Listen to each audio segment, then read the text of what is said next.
Hi everybody, I'm Blue, and today I want to talk about that pesky little thing that all artists hate, art block, and how to deal with it and how to move on and how to still enjoy the creative process even when you are sort of in this funk of a mental state.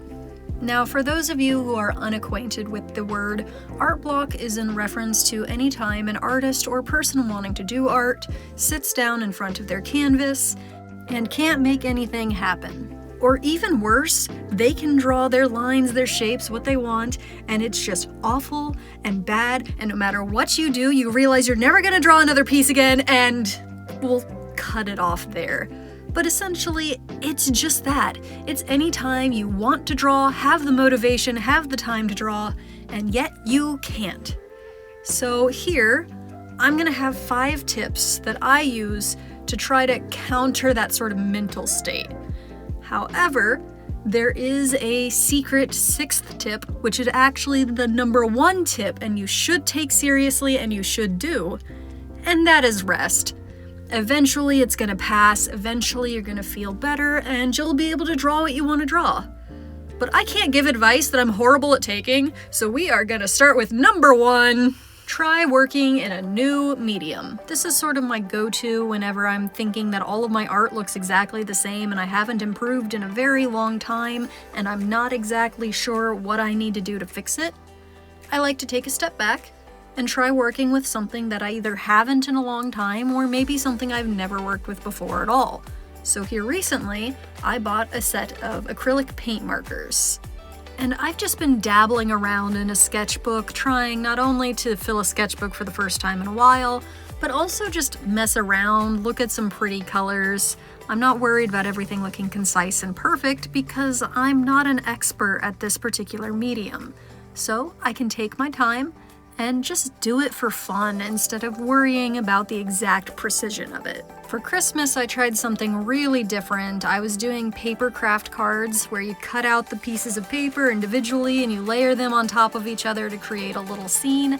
I'd never really done anything like that before. I was trying to avoid marker as much as possible, just experimenting, just trying something new. I will admit, I did not enjoy this process, but at the same time, I really did like the results of most of these, so I probably will do it again.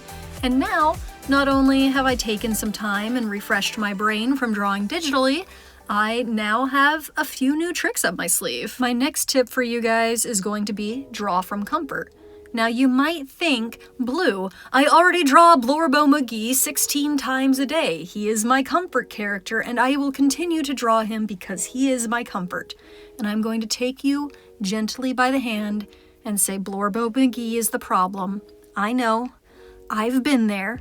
But when you're drawing the same character over and over and over again, it gets hard to recognize the progress that you've made. So it's good to take a step back and find either a simpler character or somebody that you just don't care if you draw them wrong. If you have a character that's really fun to make fun of and just draw them as circles with expressions, that's good too. But for me, it's always been Pokemon. Between their simplistic shapes and my long-term connection with them, I don't normally care if they look good or bad. I just draw them because I'm in the mood to draw, which makes it perfect for those moments when I really feel like I've stagnated from drawing the same character over and over again. I can even go through these guys and do a whole bunch one after the other without feeling that same exhaustion or fatigue that normally leads me to this process in the first place. Because sometimes it just gets hard to draw the same character over and over again. I genuinely don't know how comic artists do it because I get tired from it so quickly. But I do find drawing something more simple or just in a different direction than what I've been doing tends to help a lot whenever I feel like I'm stagnated in my process.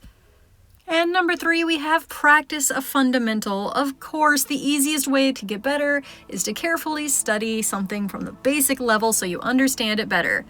However, I will admit I am absolutely awful at doing this one. It just seems like every time I try to sit down and either focus on one thing I'm struggling with or do like a basic pose study where I'm not worried about the completed project, I end up worrying about the completed project.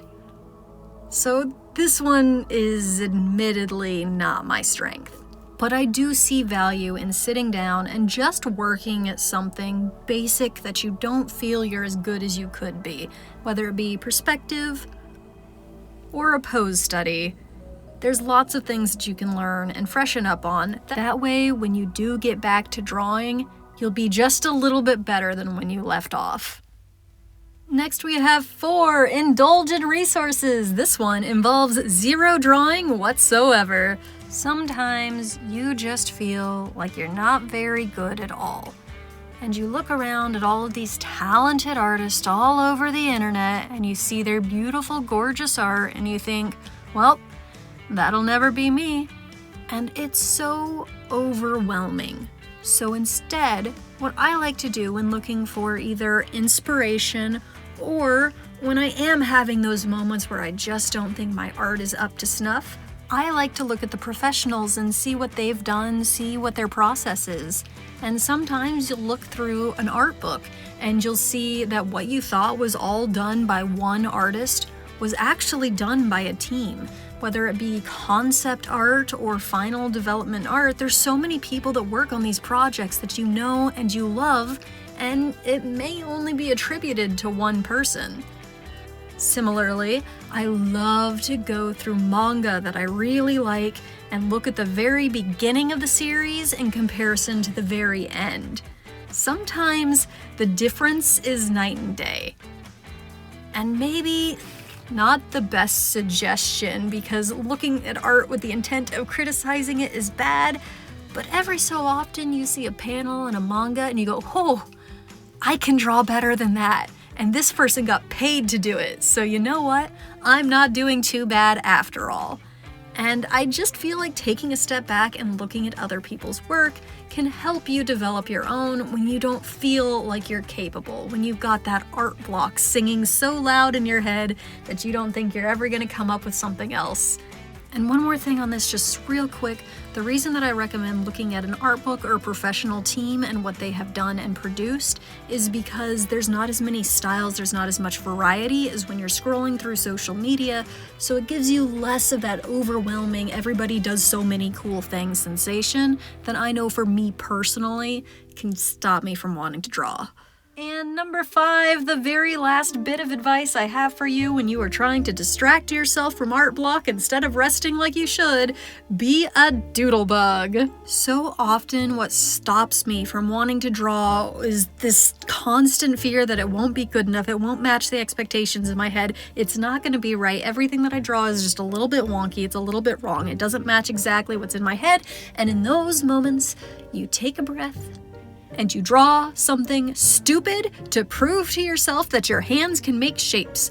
Look at this little bumblebee. I drew this at work when I was having a bad day. I love it. Is it going to change the world? No. Is it portfolio ready? No.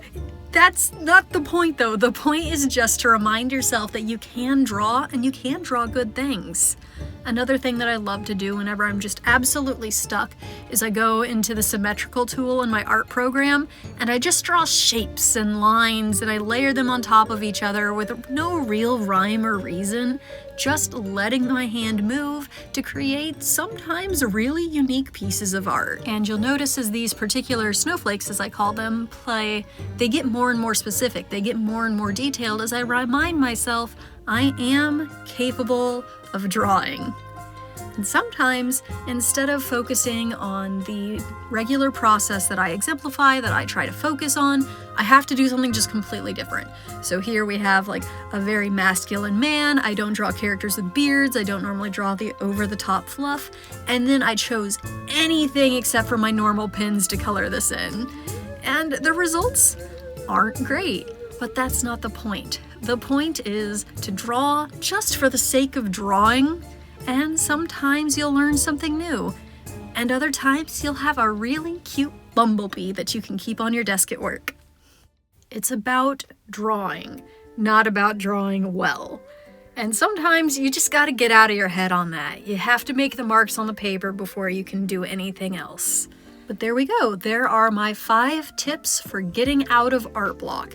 And if all else fails, refer to tip number 6, which is actually tip number 1, rest.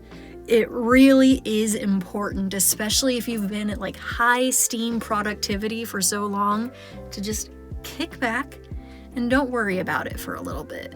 Your muse will come back to you, no matter if it's been 2 days or 2 years. If you love art and you love drawing, you will be able to return to it. And with all that said, I'm gonna go back to the project that was supposed to be uploaded this week, but wasn't, and I promise you it wasn't from procrastination. I promise you it wasn't from procrastination. But I think I'm going to be able to fight off that art block monster just fine with the projects I'm currently working on. And if not, I guess I will just have to force myself to rest.